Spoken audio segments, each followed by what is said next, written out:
South Korea and the United States are expected to announce the suspension of large-scale military drills this week, with the provision that they would restart if North Korea failed to keep its promise to denuclearize, news agency Yonhap said on Sunday. Citing an unnamed government source, the South Korean news agency said the suspension was likely to affect only major joint exercises, not more routine military training.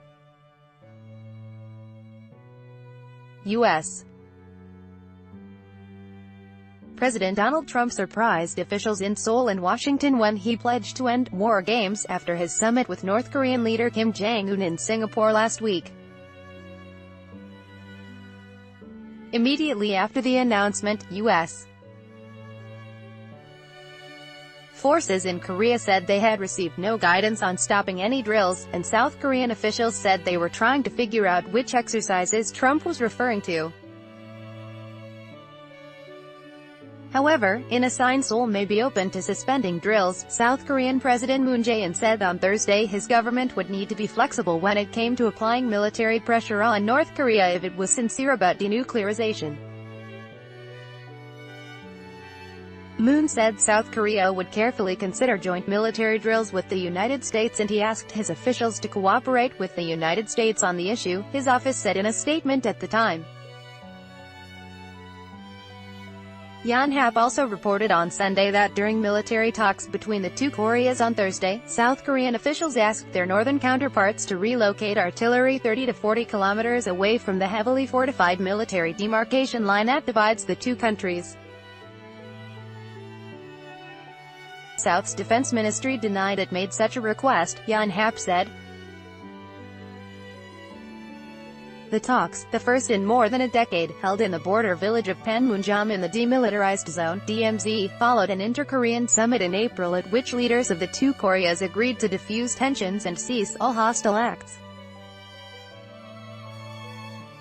North and South Korea failed to reach any concrete agreement during those talks, officials said.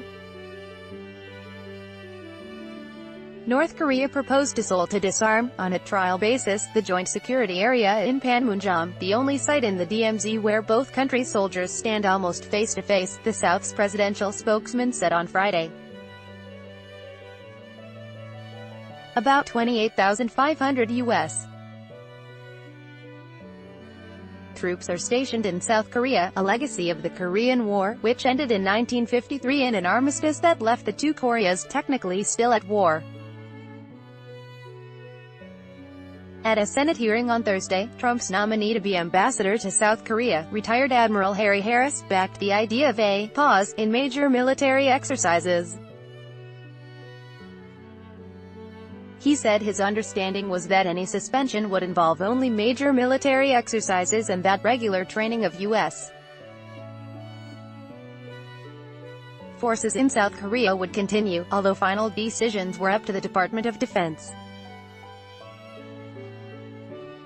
The U.S.-South Korean exercise calendar hits a high point every year with the Full Eagle and Max Thunder drills, which both wrapped up last month. The next major drill, Ulchi Freedom Guardian, is planned for the end of the summer.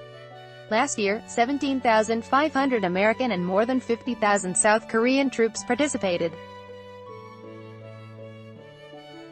in the Ulchi Freedom Guardian drills, although the exercise is mostly focused on computerized simulations rather than live field exercises that use weapons, tanks or aircraft.